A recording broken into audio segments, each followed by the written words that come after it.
My grandma, Christine Liu, showed her love in a lot of ways.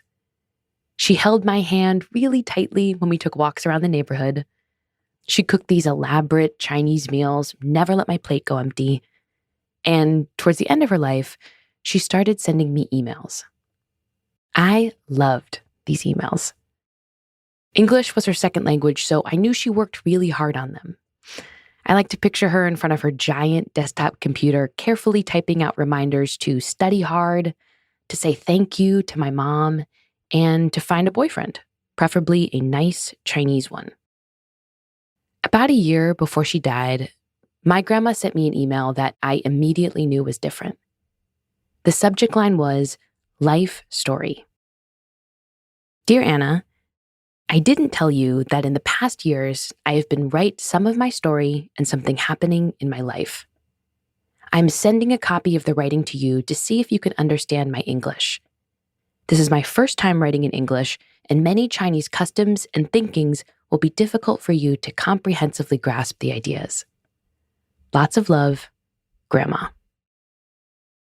I could hear her voice as I read that email, and I couldn't stop crying. My grandma had attached a document, and I started scrolling through pages and pages of her memories. Her first date with my grandpa on a summer day in Taiwan, being imprisoned for her political beliefs, moving to the US as a young mother, all these things I'd never heard before that she was choosing now to share with me. That email was a gift. My grandma was giving me her story, a story I could hold on to, and a story I could share even after she was gone.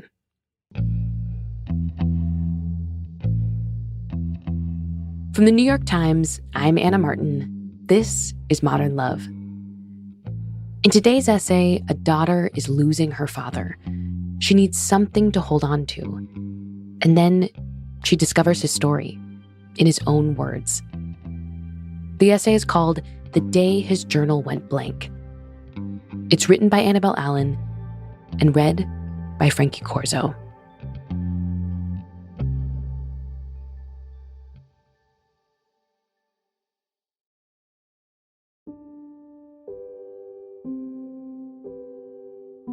My father stood in the kitchen eating refried beans right out of the can. He was listening to Paul Simon singing Graceland on repeat. This went on for 20 minutes. He finally said, "Hey, Alexa, why don't we take a break, huh?" As if the speaker were a child who had taken too many turns on the slide. "Yeah, let's rest for a little bit." Then he pet the speaker and gently shushed it. "Alexa, turn off," I said. And the kitchen fell silent. My father gave me a look, the same look he used to give me when I was 10 and didn't want to call my grandmother. A look of a lesson to impart. "Yes," I said. "Next time," he said, "say please." Almost 5 years ago, when my father was 62, he learned he had Alzheimer's disease. Over the last few years, my mother and I have watched his decline.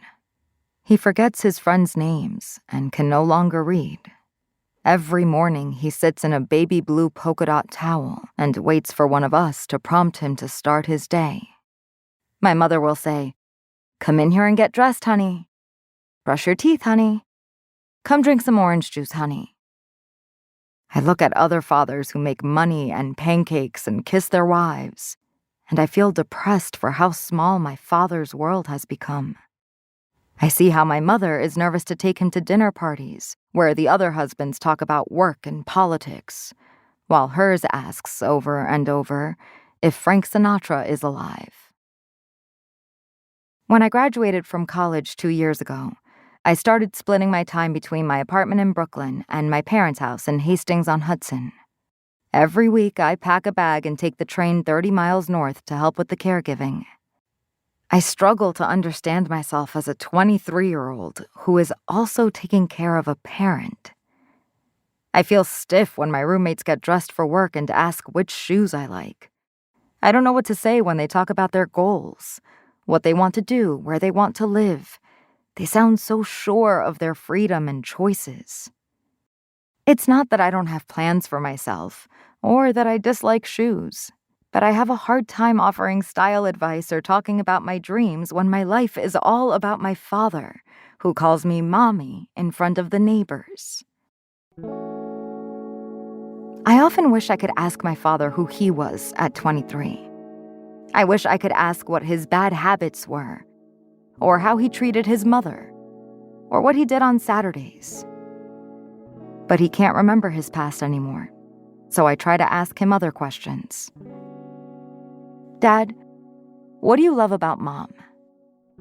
Dad, what is your favorite thing about yourself? Dad, do you like to cry? I shake him up like a magic 8-ball and throw him as many questions as I can. I'm patient as he searches for words and pronunciations. But we often end up playing charades as I guess at the words he can't remember.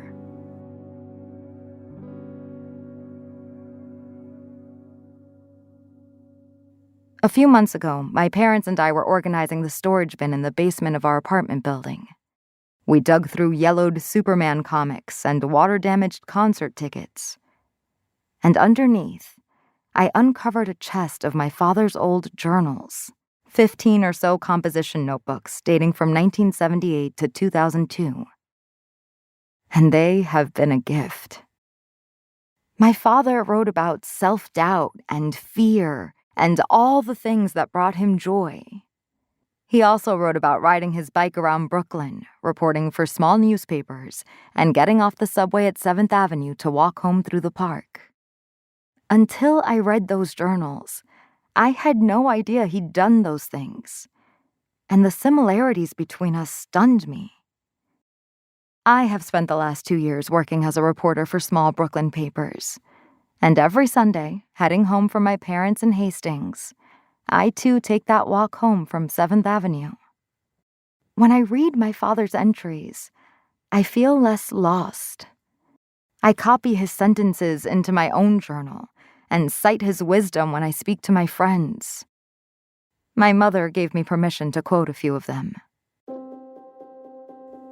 On September 9th, 1991, he wrote, "I want to stand up outside between the cars, head blowing in the wind, and scream.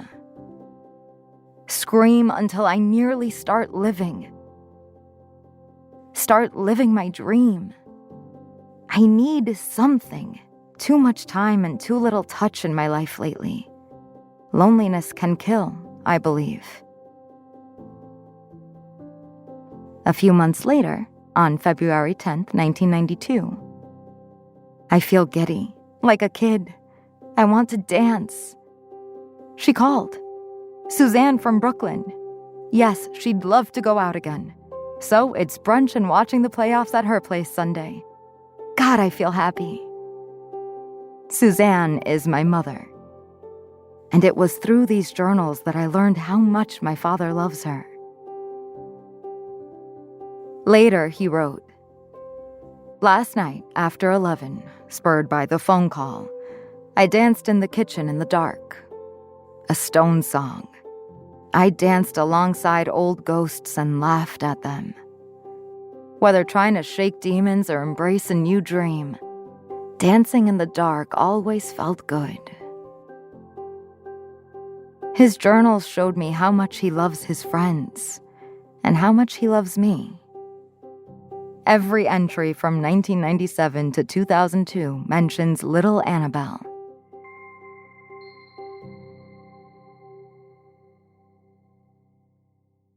What I wasn't prepared for was the moment the entries stopped. On April 28, 2002, my father wrote about me singing Tomorrow from the musical Annie in the bathtub. And then the next page is blank. And so is the next, and the one after that. I flipped through wide-eyed, in denial. I didn't want this version of my father to be over.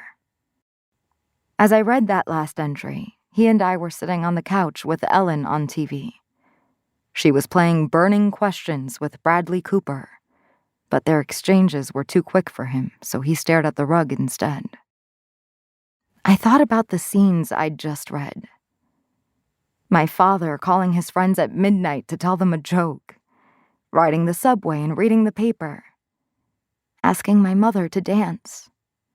Watching him now as he gazed at the rug, I was afraid of how much he had lost and would continue to lose. "Dad?" I said. "Yes?" "Do you love Mom?" He laughed. Of course. I took a breath and turned off the TV. I wanted to join him in the moment because that is all we have. "How much do you love her?" "What do you mean, how much?" He laughed again. "1 quart." "And you love me a gallon?" "Yes," he said. This much he understood. Very many gallons.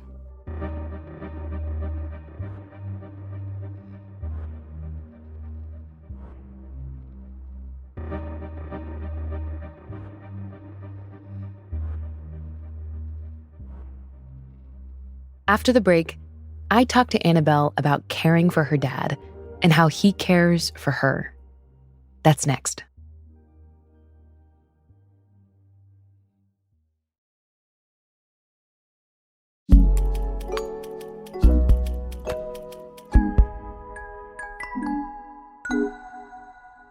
Annabelle, it's great to have you in the studio. Welcome to Modern Love. Hi, Anna. It's great to be here. So you wrote this essay almost 2 years ago. How is your dad doing now? If you simplify it, there are good days and bad days. Mm-hmm. A good day is when I'm outside with my dad.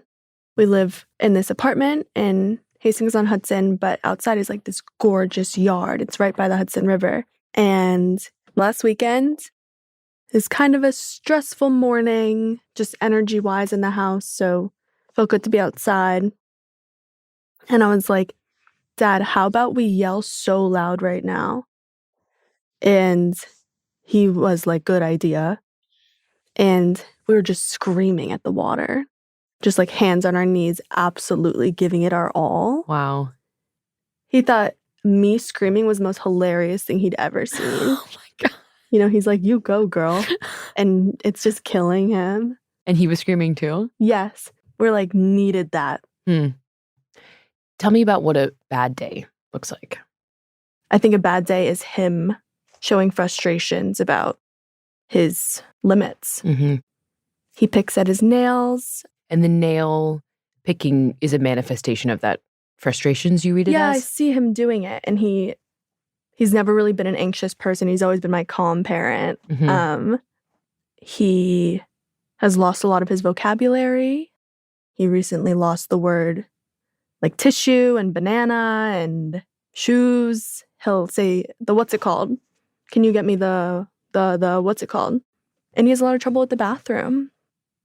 That's been new for me, to see my dad in those moments and see him frustrated that he's peeing himself. Mm-hmm. How do you react in those moments to calm him, to soothe him, to show him you understand?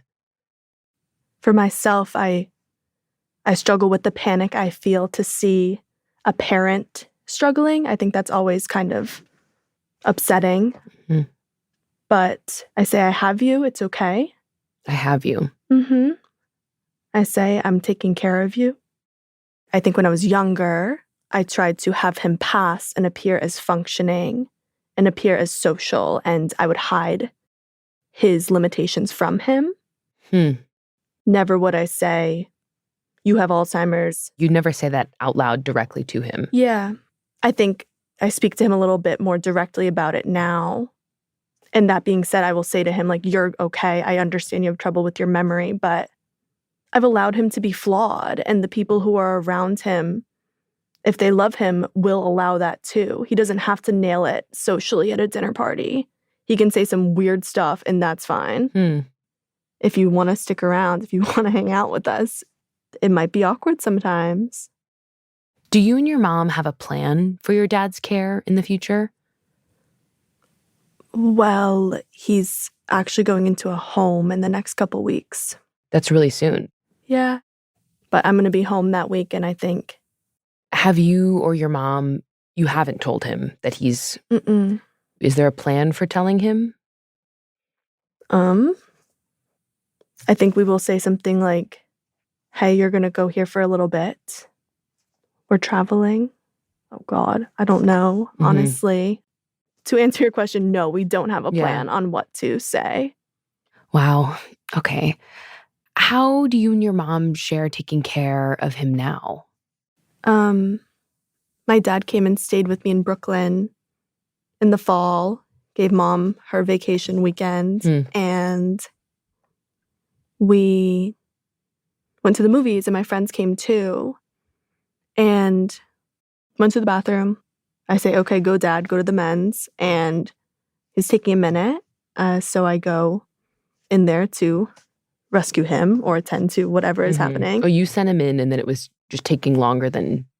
Yeah, I just go in. He's having trouble with his belt. Did you pause and think like, should I go in? Or was it just like, I'm going in, my dad's in there? Oh, I'm going in. Just to support. I'm sure there are people in there being like, what's up with this guy? How come his pants are down? How come his belt is in the sink? So he needed a buddy. It's just an act of love to help keep someone alive and have them feel good and cared for. I think I refuse to feel shame about helping him in that intimate way when it also happens to be public. Life is too short to care. Has there been a time recently where you've been able to connect with your dad outside of being his caretaker? Yeah, I was going through a breakup at the time, and he's the best to kind of throw advice off of. And I was just expressing some hurt, and he was like, move on, you're going to be okay. And he's never harsh like that. And I was like, if he's telling me to move on, rest assured I will move on. So you're still able to have these moments where you feel like he's hearing you and he's understanding what you're saying. He just might not, I mean, you tell me he might not remember it in a couple hours. Definitely. Like, he won't.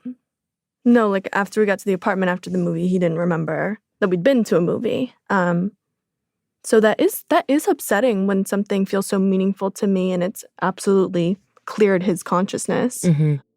But we are still able to connect.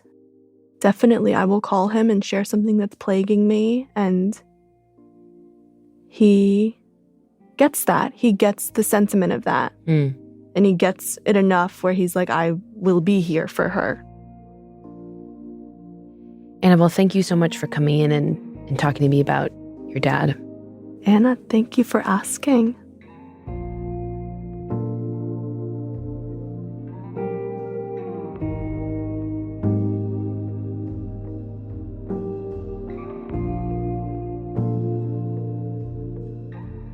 Modern Love is produced by Julia Botero, Christina Josa, Elissa Dudley, and Hans Butow. It's edited by Sarah Saracen. This episode was mixed by Sophia Landman. Our show is recorded by Maddie Masiello. Dan Powell created our Modern Love theme music. Original music in this episode by Alicia Beitup, Marian Lozano, Sonia Herrero, Sophia Landman, and Pat McCusker. Digital production by Mahima Chablani and Nel Galogli. Special thanks to Anna Diamond at Autumn. The Modern Love column is edited by Daniel Jones. Mia Lee is the editor of Modern Love Projects. I'm Anna Martin. Thanks for listening.